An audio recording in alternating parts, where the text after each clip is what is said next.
Good morning and welcome to Rising. Thank you for tuning in. How was your weekend, Jessica? It was good. It was restful. I have a dog that I'm responsible for, and we went for a nice walk through Rock Creek Park. It was lovely. How was your weekend? That is lovely. I built some new furniture, doing some redecorating in the apartment. So I got a new couch, new armchair, really exciting stuff. That is. We're moving up in the world. We're moving up. And I like that we're doing a kind of red and blue America to get into this very political week with the Democratic National Convention about to unfold. We have some on-the-ground reporting from what's happening there. But first, let's talk about Vice President Kamala Harris. It turns out there is a plan. Vice President Kamala Harris unveiled her sweeping economic plan on Friday. She vowed to ease inflation, fix the housing market, and slash taxes for middle-income families. If elected, the Veep's proposal would include a $25,000 subsidy for first-time home buyers, $6,000 tax credit, and a ban on price gouging. Here she is in Raleigh, North Carolina, where she's announced her proposal. Let's watch. Our country has come a long way since President Biden and I took office. At that time, we sadly remember the millions of Americans that were out of work. We were facing one of the worst economic crises in modern history. And today, by virtually every measure, our economy is the strongest in the world. As president, I will be laser focused on creating opportunities for the middle class that advance their economic security, stability, and dignity. Together, we will build what I call an opportunity economy. Opportunity economy. Well, Harris is getting dragged over this new economic plan, with critics citing the plan to expand the CTC and boost subsidies. They say it will have an adverse effect. Here's Shark Tank judge Kevin O'Leary, and chairman of O'Leary Ventures, blasting her economic proposals. Let's take her price gouging idea first. They tried that in Venezuela, Cuba, North Korea, the USSR. No, that's not going to work. It's impossible to understand how a corporation would set pricing based on gouging. What does that even mean? That's why it's being ridiculed. But I cut her a wide berth.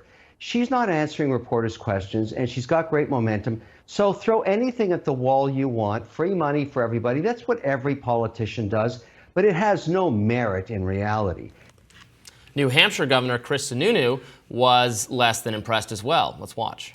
This whole idea that inflation was driven by price gouging, that's a bunch of nonsense, that the government's going to control prices to solve it. I just heard Hakeem Jeffries say that her plan is the American way. It's one of the most un-American plans that has ever been proposed. Free markets, entrepreneurship, competitiveness. Her plan would crush all of that, right? So let's do those things that got us. The Washington Post editorial board also called the plan a gimmick, writing, quote, Vice President Kamala Harris's speech Friday was an opportunity to get specific with voters about how a Harris presidency would manage an economy that many feel is not working well for them. Unfortunately, instead of delivering a substantial plan, she squandered the moment on populist gimmicks. Now, Harris's plan comes as more polls appear to be in her favor. Latest new polling from NBC News Washington Post Ipsos poll found that Harris has 49% of support among registered voters, compared to Trump's 45%. 5% said they would back someone else. But when it comes to handling the economy, Trump tops Harris. The same poll found he's leading on the economy. Many voters who are already having a negative view of it, 61 to 33%. Among those who rate the economy positively, Harris is with 89% to 8% there. So that's the fundamental contradiction we're dealing with. The election is very close. Kamala Harris up a little bit in the key swing states. Winning in some way, but on this most important issue, the economy, voters do trust Trump more. Do you think these plans that she's proposed that, conservatives are attacking, but are they going to win bring in undecided independent people? I think they could. I mean, J.D. Vance talking about making it easier economically to start a family, him talking about child tax credits, her proposal, the $6,000 child tax credit specifically, I think is one that it's shocking. They're responding like, oh, this is crazy populism. But when J.D. Vance talked about it, it wasn't news. This idea that her proposal is somehow economically irresponsible, what is the government supposed to do in a free market society? There would be no market if there were not a government enforcing the existence of a market and the economy. It's their responsibility to make rules and regulations to establish a market in the first place. And so I think, hearing O'Leary talk about it as if this is some kind of, economic collapse that's imminent, what are we doing now when we have corporations charging prices that are so high, everyday working people can't afford them? That's why people are afraid of Venezuela, because everyday people can't afford necessary goods. That's the situation we're in today in the United States of America. Well, let's talk about a couple of these proposals because I think they vary, in how strong and weak they are. So the child tax credit, you're right, is something that many Republicans have supported as well. Yeah. The case for it is that while many things in our society have actually become more affordable over time, electronic goods in particular, labor-intensive services that families have to disproportionately rely on, like getting child care, paying for education, those sorts of things, have gotten a lot more expensive. So you need to give families a break, they need some kind of tax credit. I would rather lower everyone's tax burden rather than specifically families, so I don't love the proposal, but I think it makes more sense than some of the others. The price gouging thing, I know we disagree on. I think, banning price gouging has not worked in the past. And also the profits, there's astronomical profits in sectors like the pharmaceutical industry, for instance. In the grocery industry, the profit margins are like 2%. So I don't, inflation has driven up the price of everything, but I don't know how much price gouging is going on. Then the craziest policy, to my view, was the housing policy. $25,000 for first-time home buyers. So that's going to subsidize demand for housing. We don't have a demand problem. We have a supply problem. We have a shortage of housing, not everywhere in the country, but in a lot of places people want to live, like, for instance, California. So just encouraging more people to buy houses is going to make the problem worse because we have a supply problem, not a problem with not enough people want to try to buy houses. That would drive up the price of houses even more if you incentivize more people to try to buy. So I don't understand that plan at all, and that one got a lot of negative attention. So, that plan's pretty obvious to me as with parents who have bought a home in the past 3 years. So in North Carolina specifically, I believe it was the year 2022, but in recent years, we're seeing investors purchasing homes. As much as 30% of all home sales are investors who are paying full cash up front. And that's increasing the prices of homes and inflating the price of homes because if you're a company like Zillow, what they've done is they've seen this market where investors are willing to put up the capital and pay for a home in full cash.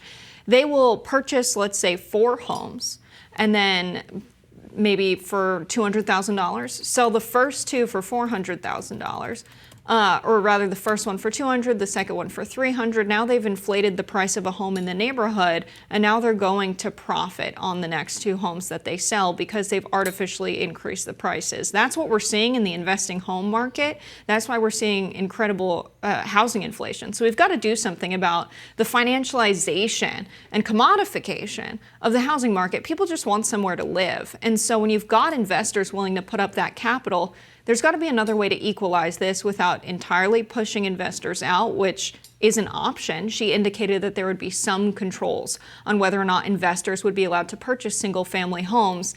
Corporations aren't living in those homes. They're using them to rent them out, which is then increasing rents in the area as well. So it's been kind of a mess in the housing market, an absolute free-for-all, and reining that in is necessary if we're going to keep home prices down. All right, we'll have more analysis of the Kamala Harris economic plan coming up, and we're going to check in with the DNC. More Rising right after this. We're less than a month out from the first presidential debate between Vice President Kamala Harris and former President Donald Trump. And reportedly, Trump has brought in former Democratic Congresswoman Tulsi Gabbard to help him get ready. Now, you may remember that Gabbard has direct experience debating Kamala Harris. Some think she scored quite the knockout. Here's a clip from that debate in 2019. Now, Senator Harris says she's proud of her record as a prosecutor and that she'll be a prosecutor president, but I'm deeply concerned about this record.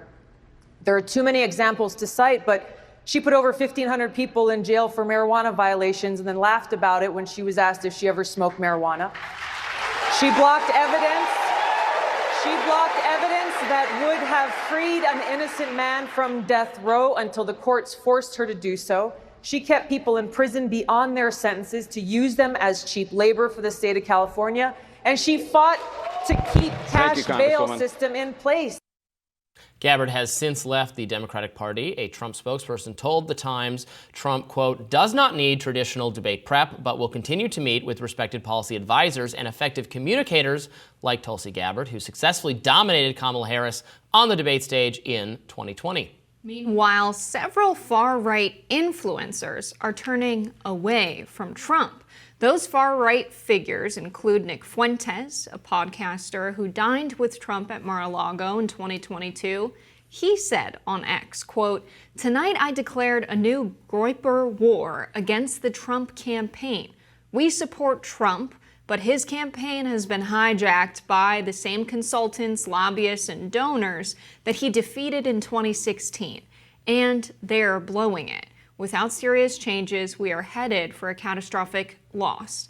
That post had over 2 million views. Another far-right influencer, Laura Loomer, also criticized Trump's campaign, messaging while Candace Owens, who was seen alongside Trump in March, called out Trump on a podcast this week for not having stronger policies.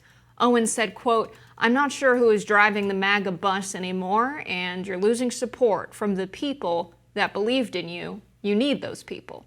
MSNBC's Morning Joe said Trump's base seems exhausted. Let's watch.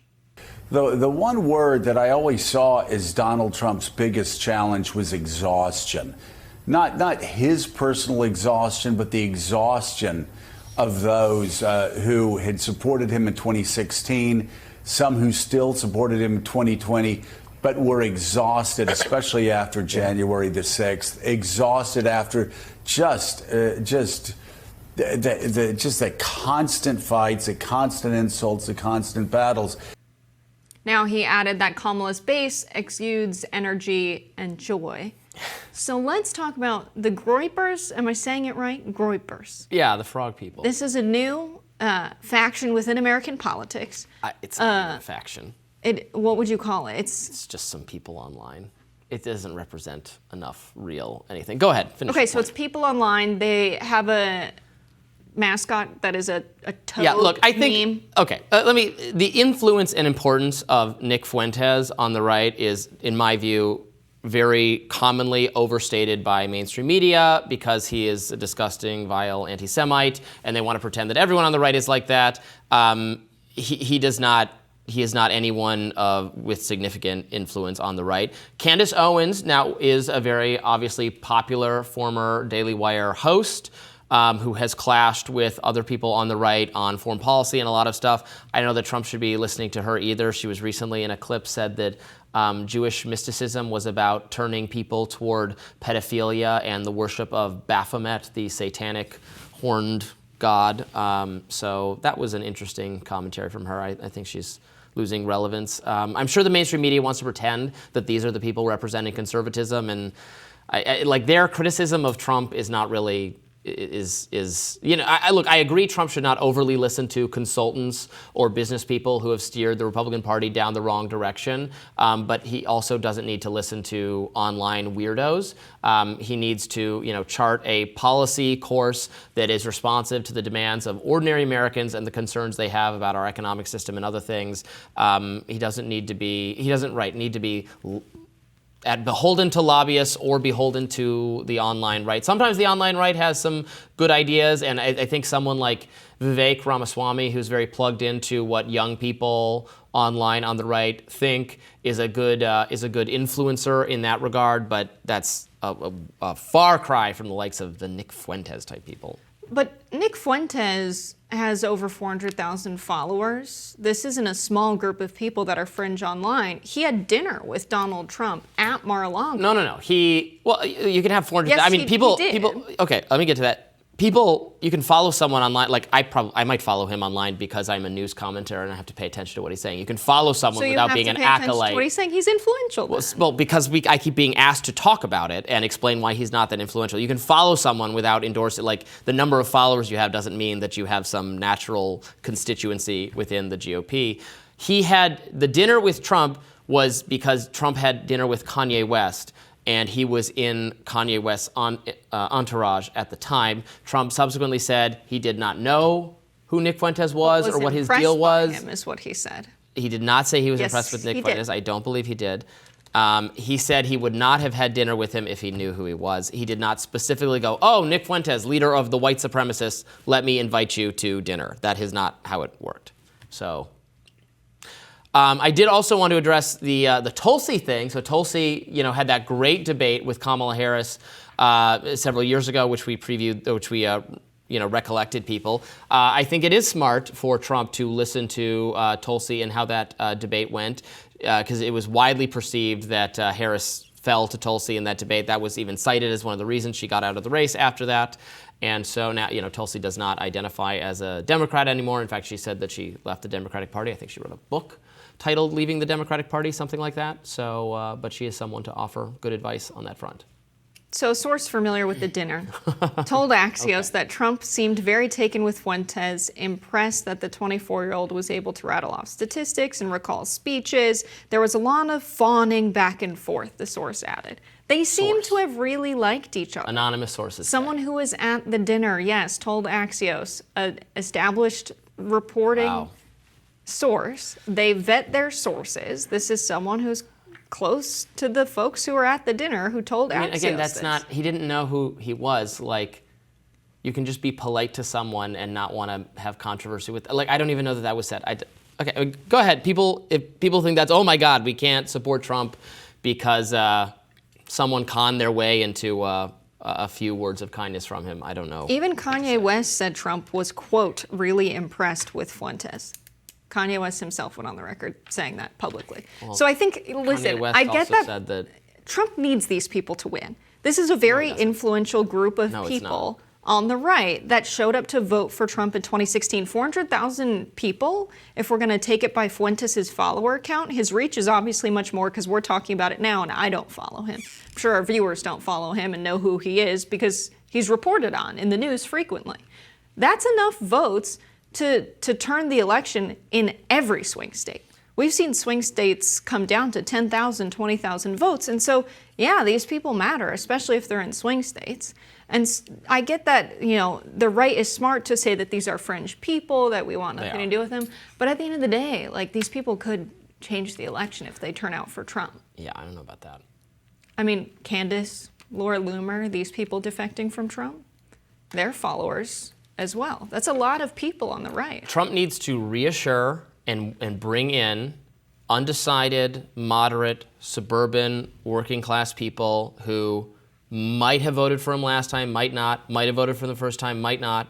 He has to reassure them that he is going to actually deliver on the policies that they want. He's going to right the country, and it's not going to be all weird, embarrassing stuff that they don't like about him.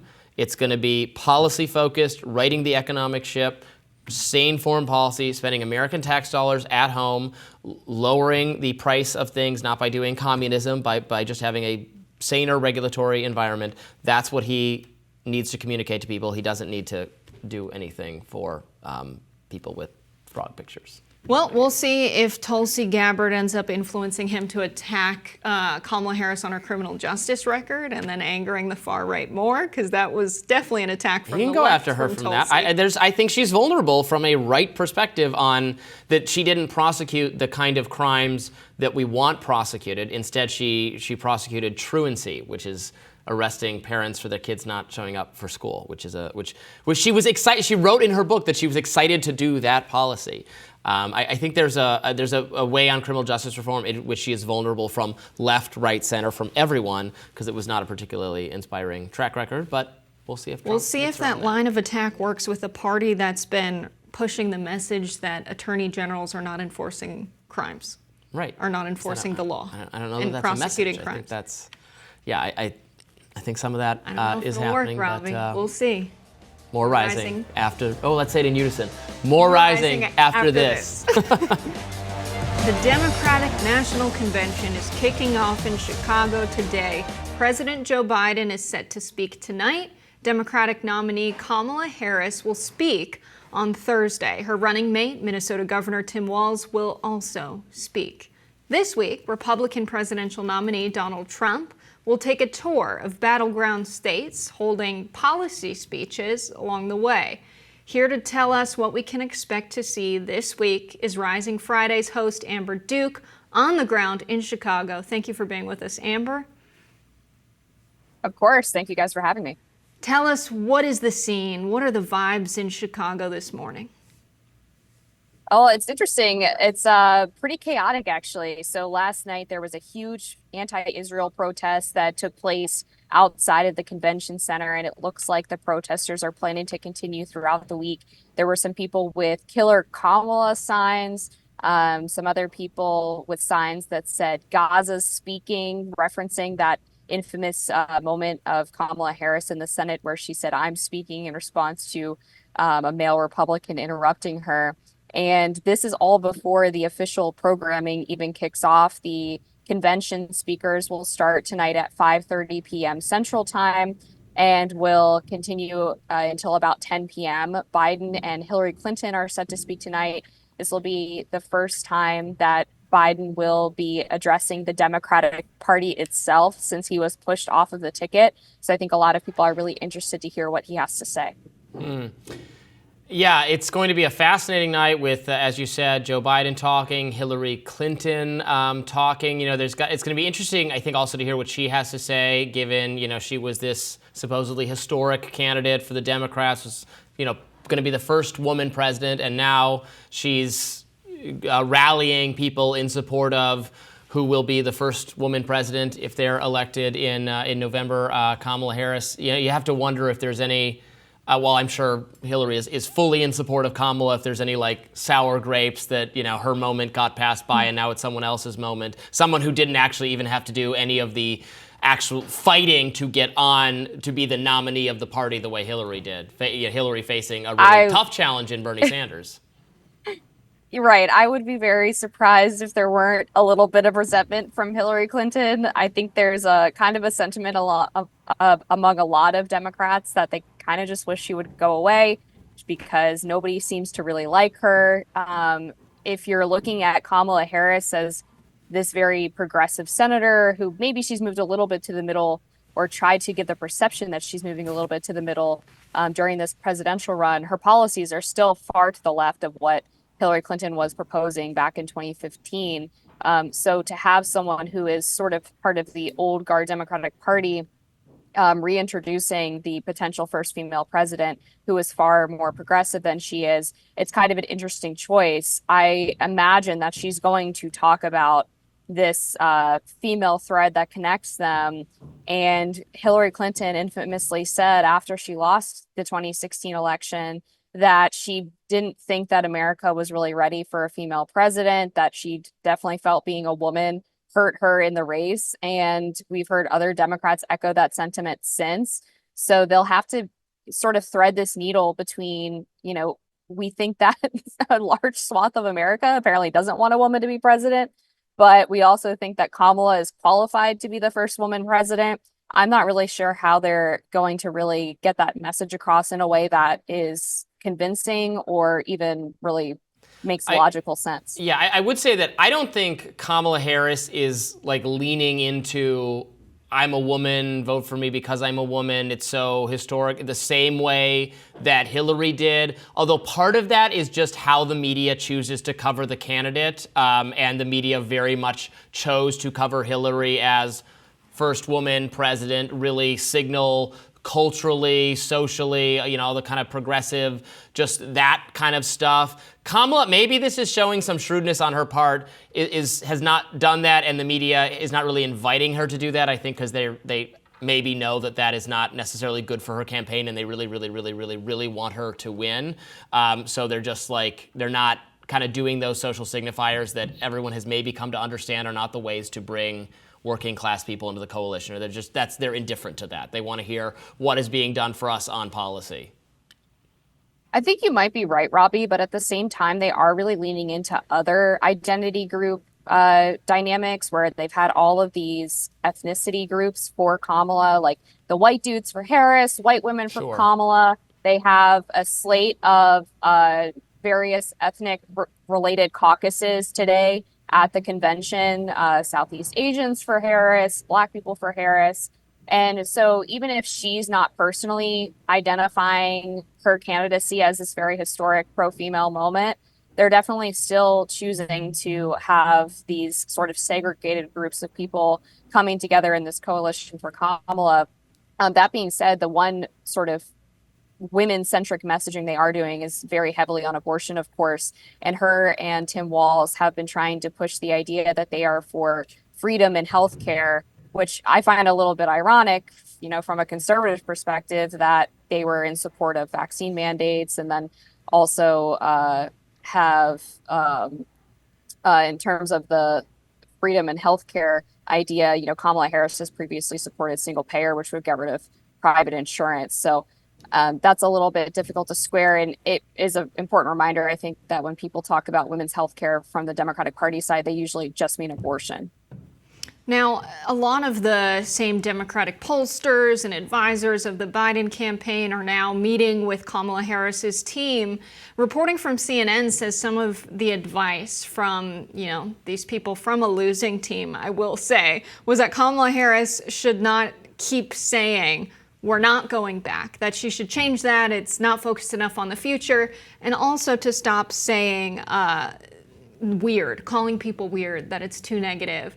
And it seems like the Kamala Harris campaign decided not to take that advice and sort of stick with what people were chanting in the arenas when she was holding rallies.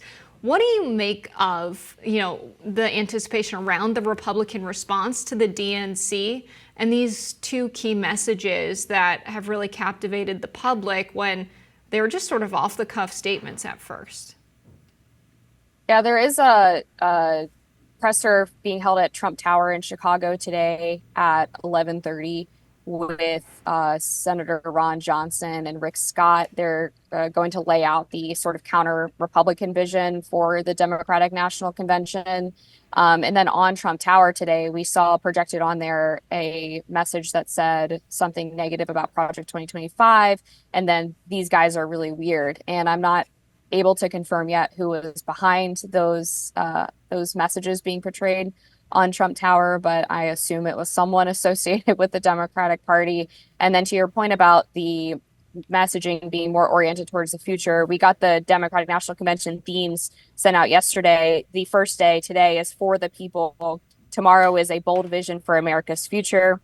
Wednesday is a fight for our freedoms. And then Thursday is for our future. So it seems like even if they didn't take the advice to stop calling people weird to heart, they did take the advice to talk more about the future and less about the past. What do you think we're going to hear from Biden? I mean, obviously there's been so much speculation. What is his state? Because we've seen so little from him. Of course, all the concerns about his actual cognitive health. Is he capable of being president now? And he has to be feeling like, why would I do anything other than phone this in? He had his entire party at the elite level turn on him. There was no actual real outcry from voters as the party at the highest levels was turning on him and substituting him for Kamala. It was kind of just allowed to happen. He has to be pretty disenchanted with, feeling bitter toward his own people that he's now supposed to be rallying to go vote for the person who if not didn't work to oust him, was the beneficiary of at least of him being ousted. That's got to be a tough pill to swallow. I would think so. And we heard in his first interview after stepping down from his reelection campaign, there was a very deep sense of resentment there. We heard that bitterness from him in that interview with Bob Costas. Now he has to sit here and address the very people and speak in front of one of the people who helped force him out of that position. There's reporting from Seymour Hersh in the New York Post that Obama basically threatened Biden with getting 25th Amendment and if he did not step down from the reelection campaign, telling him that Kamala had the cabinet official votes to get him out. So resign now or step aside from the reelection campaign at least and save your legacy and sort of save your the idea that you're still capable of being president through November. And it worked, but at what expense, right? And so I do think it's probably going to be a short, very scripted speech tonight. And of course, for the content's sake, for the drama, we would love to hear Biden go off script and tell us how he really feels. But if we do know one thing about the Democratic Party, it's that at events like these, they are very good at sticking together. I would not expect, a Ted Cruz 2016 moment where he refuses to endorse Trump from the convention stage. I think he's going to stick to the script. I guess the real question will be, since this is so late in the day, his speech is probably going to be one of the last speeches tonight, which would be close to, 9 or 10 o'clock Central, which is an hour ahead of Eastern time. Is he going to be in a state to perhaps have people second guessing if it was the right call for him to step aside, or is he going to confirm those priors about his cognitive state, similar to what we saw in that first debate with him and Trump? Yes, we've come to understand that is outside his bedtime, that window of speaking. Amber, thank you so much for joining us. We appreciate it. Thank y'all. The Democratic National Convention's opening day comes 1 month after President Joe Biden dropped out of the 2024 race. Since then, much has transpired. Vice President Kamala Harris has risen as the Democratic nominee and has selected Minnesota Governor Tim Walz as her running mate. Biden is set to speak tonight. Other headliners this week include former presidents Bill Clinton and Barack Obama. They invited Governor Hochul too. They're making all kinds of mistakes. I'm excited to see someone I've worked with and a friend of mine, John Russell, was invited to speak, which I think just goes to show the DNC understands that they will lose their Democratic base if they're not engaging working class people, pro-union people, pro-labor people, especially those in Appalachia like John Russell. I'm really looking for there to be some conversation around an arms embargo to Palestine and a permanent ceasefire. We are already seeing pro-Palestine protesters interrupted a party last night.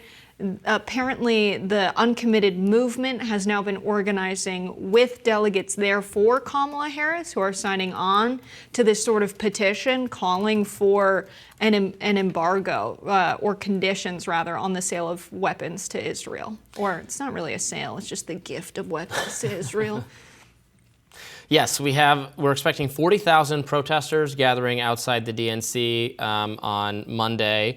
Obviously, as we covered earlier, the pro-Israel people wanted to also protest nearby, and they were not given a permit for that. And they're working out who gets to protest where and how close it can be to the DNC. Obviously, the DNC's position is that no one should be protesting. We don't want anyone protesting anywhere near the grounds. But there will be, I think, a lot of pro-Palestinian people active and trying to push Kamala Harris on this issue. She's almost been given, I think, a fresh start from left people on this issue, even though she's been part of the same administration that has very much disappointed the left on these issues. I think there's this view that maybe she's going to have a different foreign policy or a different approach. They're going to be more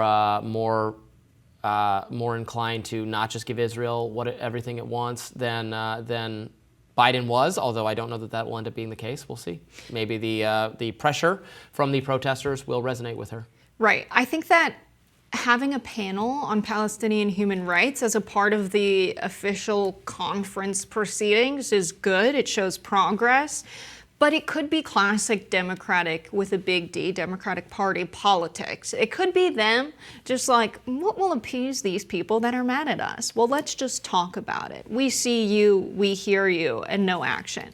I think the protesters are there because they know it's not enough. And they know, unless they make them a little uncomfortable and take direct action and disrupt things, that they're not going to do much on it.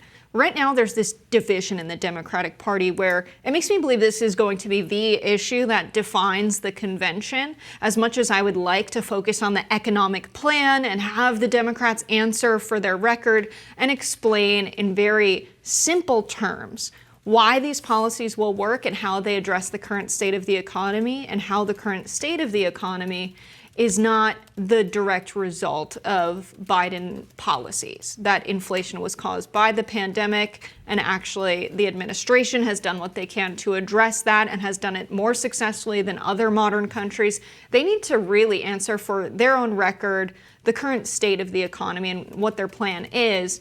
I hope what's going on now with, the ceasefire talks and Kamala being sort of unwilling to say she supports an arms embargo and a permanent ceasefire, I hope that doesn't, take over the rest of the policy issues that they need to address, but it might, and rightfully so, because the Republicans are definitely not going to budge on it. That's why there's not protesters there. In other non-policy news, the DNC convention, it was announced over the weekend, is going to have 4 celebrity hosts, one for each night. Oh. Those hosts are Kerry Washington, Tony Goldwyn, who are both from the show Scandal, and Mindy Kaling of The Office and some other things, and Ana Navarro, the so-called Republican host of The View. I would say that 3 of these people are certainly celebrities, and then there's Ana Navarro, who's just a kind of political commentator on The View, who is not, they're like, oh, we even got to see, I love this, Republicans don't like Trump. Here's a Republican who doesn't like Trump. She's not a Republican anymore. She was a Republican maybe in one distant point in the past. She does not speak for any Republicans. She speaks for never Trump resistance, liberal women, which is totally fine. That's How long ago that's was she an a important Republican? demographic. It doesn't matter. She's not a When Republican. Trump started running? Yeah, a lot of people were Republicans, but they didn't want anything Trump represented, and now they're Democrats, and that's just how that works. Yeah, I think that's an important faction of voters they should speak to at the DNC, considering they hope Oh yeah, to that's show fine. up in They're just not November. Republicans. Yeah, not anymore. But I think the left is looking for specifically the Democrats to take a break from being this party that, panders to celebrities and the very wealthy elites and the very educated to the Kerry people. Washingtons and the New Tony York Goldwyns. Times liberals is what I like to call them. They believe in this state of America that it's quite a good country and that everything is just going well, and why are people yelling? Some people can't afford basic necessities, and that just seems to be something that is spoken to on occasion, that, the American dream is dying and we've got to revive it. How? What is the plan? Finally, Kamala Harris has said, this is the plan moving forward. A lot of people were waiting. She hired, I believe his first name is Jason Deese, who's quite a good economist. And, Deese is someone who has worked in the financial sector and also has some progressive policies. He really understands how the monetary and financial system works. He was a really good hire. And so I think we might get something from Kamala Harris that is a good breakdown of why Trump's economic vision's wrong and why ours is better for working people. That's what I think the left is paying attention to. The celebrities, I think, are a distraction. I think all the people that care about them are already voting Democrat. I would expect, I hesitate to say the left must be happy because my experience having hosted the show is that the left is never particularly happy, but Kamala Harris seems to be throwing a lot of bones to progressives. They're not bones that I think are good. Their policies, I think, are in fact very, very bad for our country. But both her and Tim Walz seem to be doubling down on going even more progressive on economic policy than Joe Biden with, again, specific policies, which we talked about earlier in the show, paying people to buy houses, which doesn't seem like a good idea to me, but I don't even think it's a progressive policy, but progressives seem to like it. The war on price gouging, the child tax credit, which at least in that case is trying to undercut maybe a Republican policy. There are many Republicans who do support a child tax credit. So she seems to be, wanting to move in an economic progressive direction. And if she's able to sell that vision, then it could be to her benefit. Yeah. You're certainly right that the New York Times liberals type people want just a continuation of friendly corporate policies, but more wokeness, which is the exact combination of beliefs that are the most unpopular in the country. His name's actually Brian Deese. I don't know why I thought it was Jason. Jason Furman was criticizing Kamala Harris this week. Has been distracted. Yeah, Obama guy. Not a great economist. Anyway. So I think the left is usually very angry because, we live in a capitalist environment where regular people are struggling, corporate corporations are profiting more than ever, and they just want to see a change of course from Democrats. I was happy about it, but you get attacked from other members of the left who are like, this is not enough. But it is a little progress, and we'll take it. More Rising right after this. A Justice Department employee wrote an op-ed for The Hill back in March that criticized the Biden administration's handling of the war in Gaza. Her supervisors accused her of violating federal law.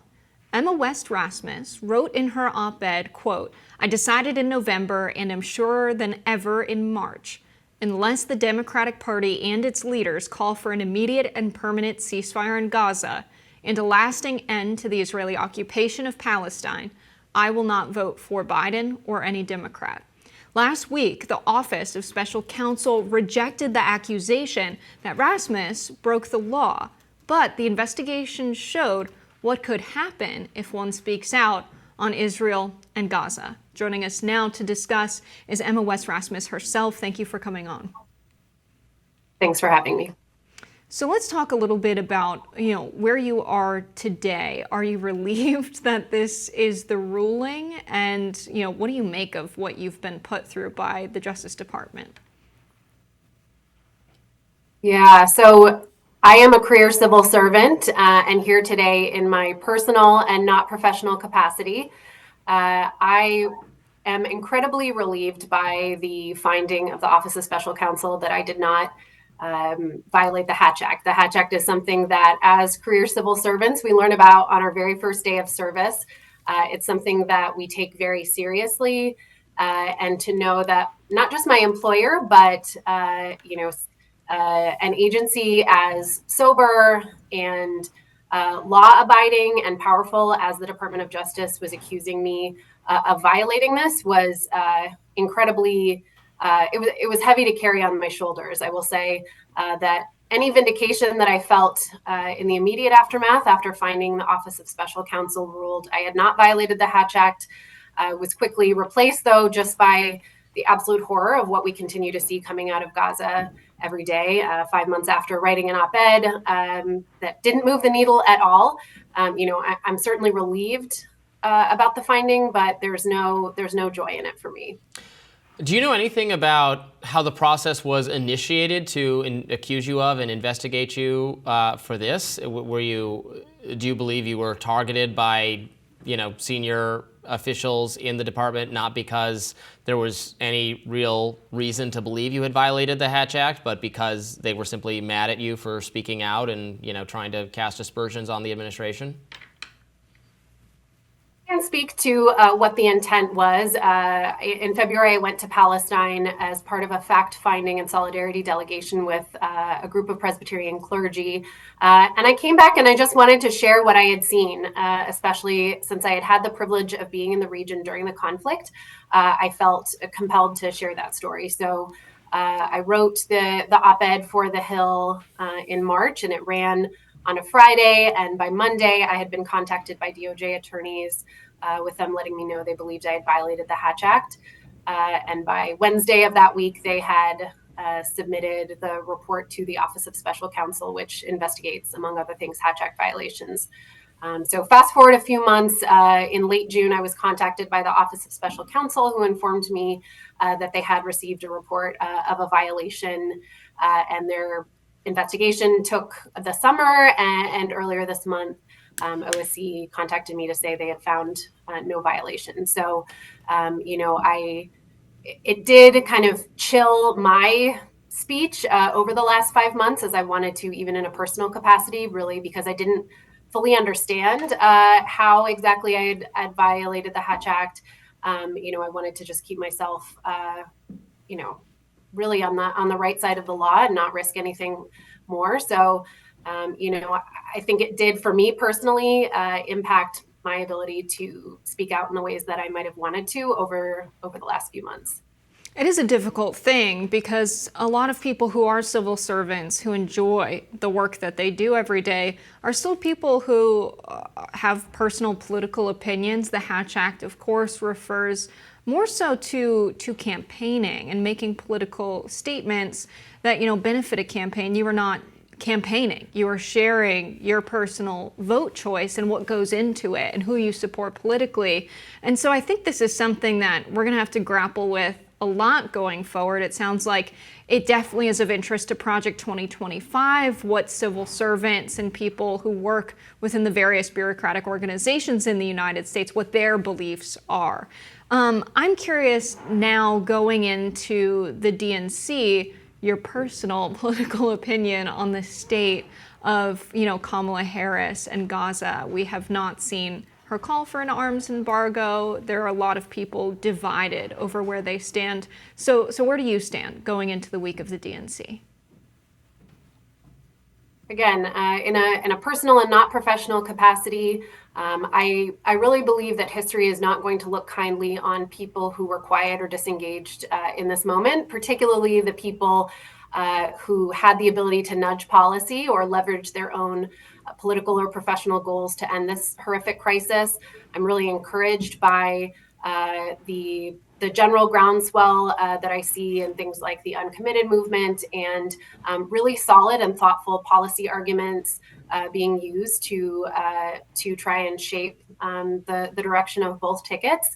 I will say there is a really impressive kind of a benefit of putting this op-ed out into the world was getting access to some of the federal employee informal organizing on this issue. There are deep networks of federal civil servants and appointees, in both the legislative and executive branches, who are not just morally concerned and horrified about what's going on, but these are principled subject matter experts who are who are very risk averse, who are just trying to do the right thing in their jobs within their federal agencies or their offices.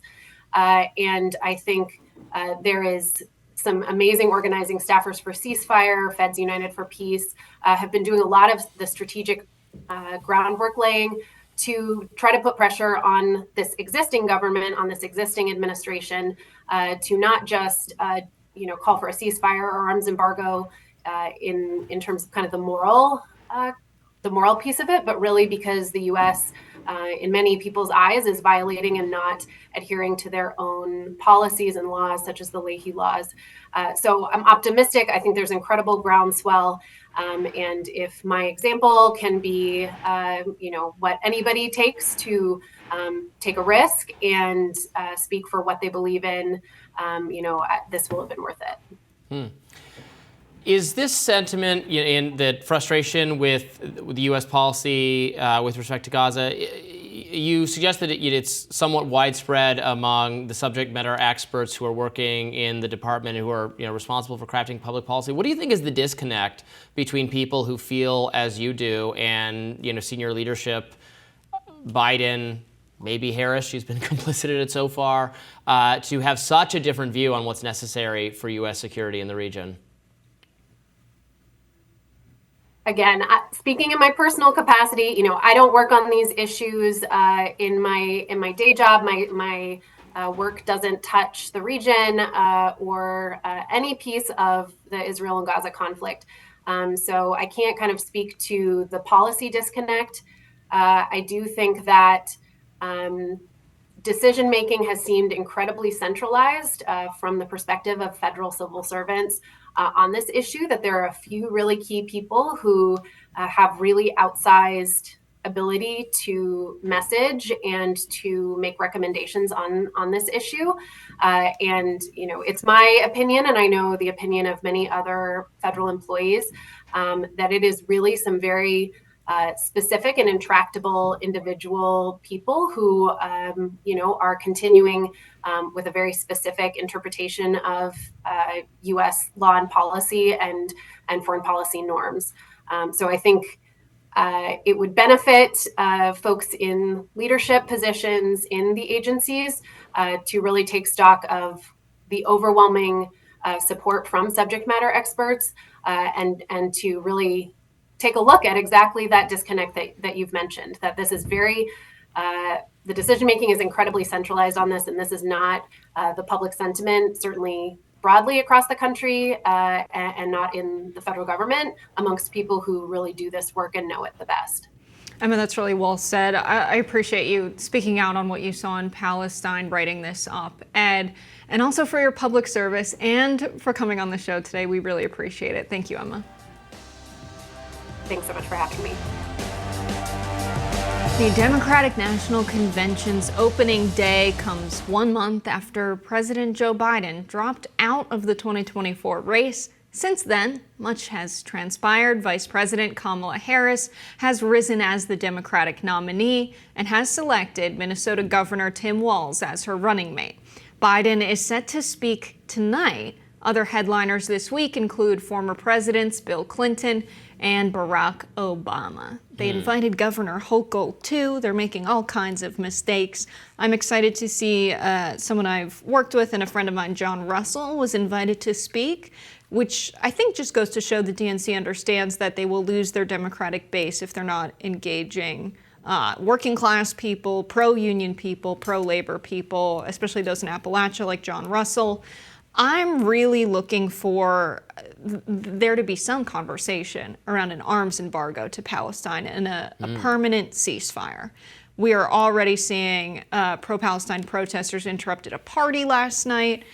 Apparently, the uncommitted movement has now been organizing with delegates there for Kamala Harris, who are signing on to this sort of petition calling for an embargo or conditions, rather, on the sale of weapons to Israel. Or it's not really a sale, it's just the gift of weapons to Israel.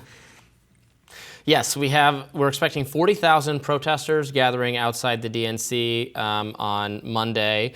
Obviously, as we covered earlier, the pro-Israel people wanted to also protest nearby, and they were not given a permit for that. And they're working out who gets to protest where and how close it can be to the DNC. Obviously, the DNC's position is that no one should be protesting. We don't want anyone protesting anywhere near the grounds. But there will be, I think, a lot of pro-Palestinian people active and trying to push Kamala Harris on this issue. You know, she's almost been given, I think, a fresh start from left people on this issue, even though she's been part of the same administration that has very much disappointed the left on these issues. I think there's this view that maybe she's going to have a different foreign policy or a different approach. They're going to be more inclined to not just give Israel everything it wants than Biden was, although I don't know that will end up being the case. We'll see. Maybe the pressure from the protesters will resonate with her.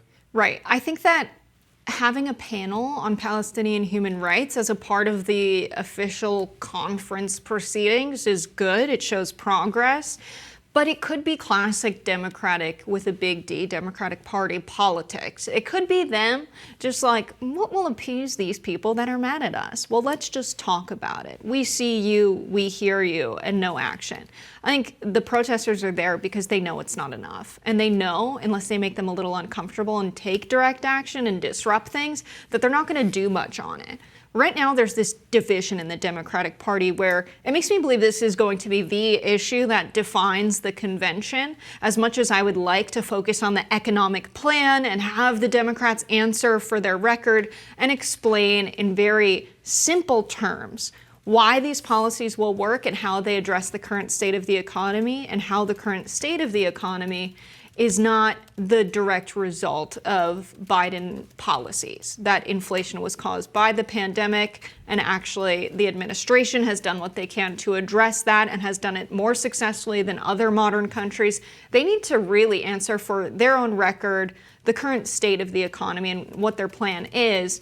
I hope what's going on now with, the ceasefire talks and Kamala being sort of unwilling to say she supports an arms embargo and a permanent ceasefire, I hope that doesn't, take over the rest of the policy issues that they need to address, but it might, and rightfully so, because the Republicans are definitely not going to budge on it. That's why there's not protesters there. In other non-policy news, the DNC convention, it was announced over the weekend, is going to have 4 celebrity hosts, one for each night. Oh. Those hosts are Kerry Washington, Tony Goldwyn, who are both from the show Scandal, and Mindy Kaling of The Office and some other things, and Ana Navarro, the so-called Republican host of The View.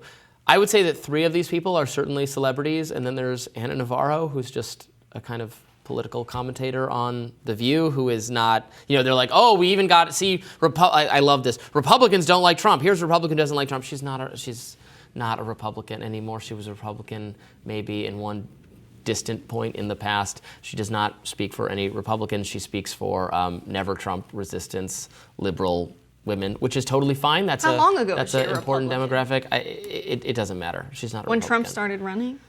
Yeah, a lot of people were Republicans, but they didn't want anything Trump represented, and now they're Democrats, and that's just how that works. Yeah, I think that's an important faction of voters they should speak to at the DNC, considering they hope. Oh yeah, to that's show up fine. in They're just not November. Republicans. Yeah, not anymore. But I think the left is looking for specifically the Democrats to take a break from being this party that, I don't know, panders to celebrities and the very wealthy elites and the very educated to the Kerry people. Washingtons and the New York Goldmans. Times liberals is what I like to call them.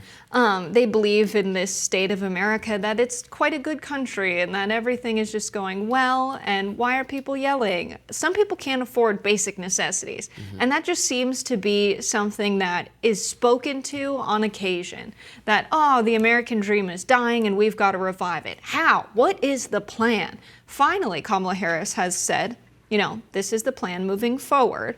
A lot of people were waiting. She hired, I believe his first name is Jason Deese, who's quite a good economist. And, Deese is someone who has worked in the financial sector and also has some progressive policies. He really understands how the monetary and financial system works. He was a really good hire. And so I think we might get something from Kamala Harris that is a good breakdown of why Trump's economic vision's wrong and why ours is better for working people. That's what I think the left is paying attention to. The celebrities, I think, are a distraction. I think all the people that care about them are already voting Democrat. I mean, I would expect, I hesitate to say the left must be happy because my experience having hosted the show is that the left is never particularly happy, but Kamala Harris seems to be throwing a lot of bones to progressives. They're not bones that I think are good. Their policies, I think, are in fact very, very bad for our country. But both her and Tim Walz seem to be doubling down on going even more progressive on economic policy than Joe Biden with, again, specific policies, which we talked about earlier in the show, paying people to buy houses, which doesn't seem like a good idea to me, but I don't even think it's a progressive policy, but progressives seem to like it. The war on price gouging, the child tax credit, which at least in that case is trying to undercut maybe a Republican policy. There are many Republicans who do support a child tax credit. So she seems to be, wanting to move in an economic progressive direction. And if she's able to sell that vision, then it could be to her benefit. Yeah. You're certainly right that the New York Times liberals type people want just a continuation of friendly corporate policies, but more wokeness, which is the exact combination of beliefs that are the most unpopular in the country. His name's actually Brian Deese. I don't know why I thought it was Jason. Jason Furman was criticizing Kamala Harris this week. Has been distracted. Yeah, Obama guy. Not a great economist. Anyway. So I think the left is usually very angry because, we live in a capitalist environment where regular people are struggling, corporations are profiting more than ever, and they just want to see a change of course from Democrats. I was happy about it, but you get attacked from other members of the left who are like, this is not enough. But it is a little progress, and we'll take it. More Rising right after this. J.D. Vance is taking his attacks on Vice President Harris up a notch. This weekend, he compared her to Jeffrey Epstein. Let's watch. Because the American people just don't buy the idea that Kamala Harris, who has been vice president for 3.5 years, is somehow going to tackle the inflation crisis in a way tomorrow that she hasn't for the past 1,300 days.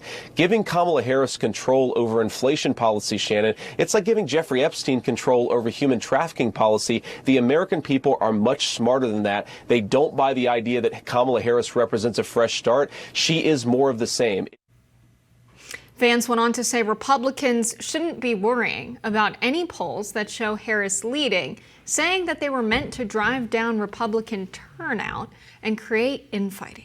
Meanwhile, Democratic Kentucky Governor Andy Beshear had a different reaction to Harris's economic policy rollout. He compared her to Teddy Roosevelt. Let's watch. This isn't about trying to price fix. It's just making sure that the economy is operating the way it should, that this is really supply and demand, which we all respect. It's no different than what Teddy Roosevelt did in breaking up monopolies. It's just making sure we have the right regulations and tools in place to make sure everybody is playing the game fairly. So the Epstein, I mean, that's just a metaphor, right? Saying that she's as bad as he was in terms of that issue. It was a fine line. It's not saying that she is Jeffrey Epstein. Weird thing to say when Trump's riding around on Epstein's old jet. Yeah, Trump had some Epstein interactions, as did the Clintons, as did Bill Gates. Lots of famous, powerful, influential celebrity people. Very, very bad. No, I mean last week. Did what? So a Trump, or rather Republican mega donor bought Epstein's jet when he died or was gifted it, and now it's branded Trump 2020 and Trump's been flying on it. How about that? How about that? Well, the jet itself is not the thing that committed the appalling crimes against underage people. The jet is a piece of technology. But weird that they're all friends, Robbie. It was, well, it's more than weird because it was deliberate. Yeah. It was Jeffrey Epstein's attempt to use his wealth to influence and blackmail powerful people on both sides of the political spectrum. And yes, it would be great to have candidates not tainted and powerful financial people, operating the levers of our society who are not tainted by association with this disgusting man. But here we are. Yeah. So Vance saying that is a little bit ridiculous. He says the corporate people are smarter. No, not that part. The inflation point. Not the Epstein point, but the larger thing of saying... Well, his point is that people don't like...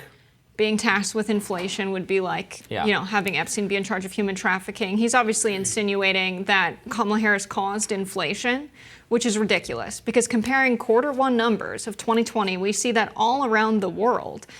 Israel, Greece, Portugal, Estonia, Denmark, Belgium, Finland, all of these countries went from having their inflation go from 5 times as much, 2020 to 2022 first quarter, to 25 times as much. Kamala Harris didn't do that as vice president all around the world. The American people are actually smarter than taking J.D. Vance's horrible talking point. It makes no sense to say she caused global inflation. Kamala Harris didn't cause global inflation, but the Biden administration's economic policies in our country did. And yes, there was inflation in other countries too, because their leaders also failed to control inflation and have done many of the same bad policies, or the worst policies, I would argue, that she's been proposing that are going to be even more inflationary. I mean, let's talk about what she said she's going to do. Encouraging more people to buy homes at a time where we have constraint on how many houses are available in many parts of the country, many of our cities, some states like California. And if you're just giving money to people to do that, then you're going to actually inflate the price of housing. It's not a demand problem, it's a supply problem. We need to make it easier to build houses by getting rid of particularly zoning regulations and other things, have more higher buildings. We have a height cap in D.C. That's why we have a housing crisis here. Way more people who want to buy houses than there are houses available. You don't fix that problem by giving people money in order to try to buy houses. Similarly, the price gouging thing, everywhere it's been tried, is previously tried by Richard Nixon, results in mass shortages.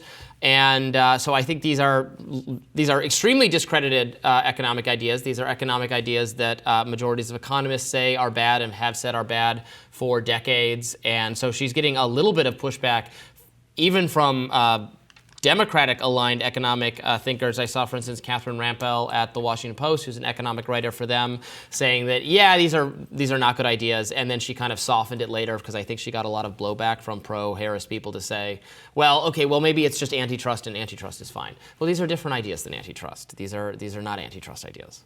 Well, I don't think J.D. Vance is going to be able to convince the American people, which again, they're smarter than thinking this, that the housing crisis is caused by a supply problem. In San Francisco, which has one of the worst populations of people experiencing homelessness, they had a number of vacant homes in 2019 of 40,000. This is 4 times the estimated homeless population. It increased 52% to 60,000 in 2021. These are not homes that are unlivable. These vacant homes are homes that were very recently occupied. They are livable homes. We don't have a supply problem. We have a greed problem and a corporate investor problem in the housing market. Not just because investors in many places are purchasing 30% of homes, pushing out buyers that are actual families that would live in them, not use them for profit. We also have the problem of rents being inflated by corporate investors purchasing rental homes and manipulating their cap rate. Now, the cap rate is a calculation which determines what the rental property is worth to someone. So if they are to say, this property, fills units at a rate of $25,000 to $3,500, that's the rental rate. We're going to make a calculation. Some investment firm purchases it. Typically, they're flipping real assets like rental properties over 8 to 10 years. They want to show a 5 to 10% increase or return for their shareholders and their investors at their hedge fund. So, if someone in the area cannot afford the rent as it's currently marked, those units sit vacant because they would rather sell the property in 8 to 10 years at a profit than accept someone as a renter for a lower rate because that will decrease their valuation of their property. That's what we're dealing with, is the financialization of the economy making homes unaffordable. I don't think the housing crisis is mostly driven by corporations buying up the existing housing supply. We could expand the housing supply. We could do that if it wasn't regulated to death. Do you know how hard it is to build a new building in California, for instance? You get attacked by everybody who lives in the neighborhood, who can shut down. There's tremendous power shifted to local bureaucrats to thwart all new development, because the people who already own houses, not just the corporations, people own the houses. They want to keep their housing prices artificially high, and they need the government's help. Not the corporate sector. They need the government's help to keep their prices high, to thwart all new development. And it's written into law that they can do that, because you have to get commission, neighborhood, local approval. If we got rid of all of that, most of it has to be done at the state level, not the federal level. If we get rid of all of that, you could build bigger buildings, and then you would drive down the prices. If there's a very small supply of houses, and then I guess, yes, if the supply is very small, you have corporate people come in, buy them, choose not to rent them for some reason, although that seems quite far-fetched to me. They do want to rent them, and it's if there's more availability. That's how cap rate works. This is how all corporate investors who own those big buildings operate their rental properties. This is what's pushing people out of rents because they can't afford them. No, they leave units vacant unless people will pay the high rent price. This is what inflates rent prices. So even if in a situation where in California, in cities like San Francisco, where you have 60,000 vacant units, 13 to 15% of homes, no one is occupying them. The problem is not on the supply side. The problem is corporate greed in the housing sector that needs to be reined in. On the supply side. Well, but you're not. Do you not accept that if there was a larger supply of houses, the price of the houses would come down? No, because the issue is that all new developments are owned by investors. You don't have small landlords able to purchase properties in an environment where prices are inflated this much and interest rates are as high as they are. But the lack of supply is what does that. No, that's not what does that. There's 13 to 15% of vacant homes. There's a surplus of supply. This is not a supply constraint issue. It is, but it is a supply straight, right? The ones that are owned by the private investors because there aren't enough, but there aren't. You've made it too hard to build other units. The existing units are empty. Why would building more units solve a supply issue when we already have extra? Because if they're doing what you're saying, and they're keeping a supply of units, you could then create more units for the people because they don't have access to those ones because they're not going to sell them or rent them. But we've already had the exposure of a collusion to keep prices high among corporate landlords, the landlords that own these big multi-family units, 50 units or more. That's why Kamala Harris is proposing a 5% cap on price increases, because they're keeping prices high and they're raising them. Every time so they that do the landlords that, we end up with together shortages of to these keep things. the prices high. And if someone will not rent the unit because they can't afford it, because nowhere in America today can you afford the median rent at a minimum wage salary. That's just reality. And so people can't afford these units, they're not renting them, and the rental properties keep them vacant rather than lowering the rent because they want to keep the price of the property high. This is why even large developments have vacant units today. All right, we'll continue to discuss that on Rising. That does it for us today on the show. Thank you so much for tuning in. We'll have more DNC coverage coming up later, and please like, share, and subscribe below so you can catch us wherever podcasts are available. See you tomorrow. Bye, y'all.